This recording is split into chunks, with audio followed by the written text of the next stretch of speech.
Hi అండి. అందరికీ నమస్కారం.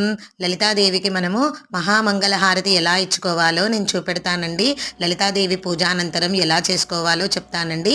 ఇలా చూడండి, ఇక్కడ చూపెట్టిన విధంగా ఇలా ప్లేట్ తీసుకొని ప్లేట్ని అలంకరించుకొని పసుపు, కుంకుమ, అక్షింతలు, పంచపాలి దగ్గర పెట్టుకొని 18 వత్తులు, 18 పువ్వొత్తులు, 18 తమలపాకులు శుభ్రం చేసుకొని 18 తమలపాకులకు కూడా బొట్లు పెట్టేసుకోవాలండి. పువ్వులు కూడా ఎర్ర పువ్వులే తీసుకోవాలండి.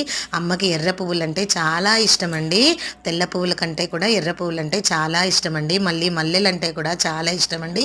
ఇలా ఈ ప్లేట్ని ఇలా అలంకరించుకొని 18 వత్తులని పువ్వొత్తులని నూనెలో తడిపి ఇలా మధ్యలో ఒక చిన్న గిన్నె, ఒక చిన్న ప్రమిదలో ఇలా ప్రమిదని కూడా మనము గంధంతో అలంకరించుకొని ప్రమిదలో ఇలా పెట్టి మనము వెలిగించుకొని అగరబత్తితో కానీ ఇంకొక దీపంతో కానీ వెలిగించుకొని అమ్మకి ఇలా హారతిచ్చుకోవాలండి. చూడండి. ఓం శ్రీమాత్రే నమః.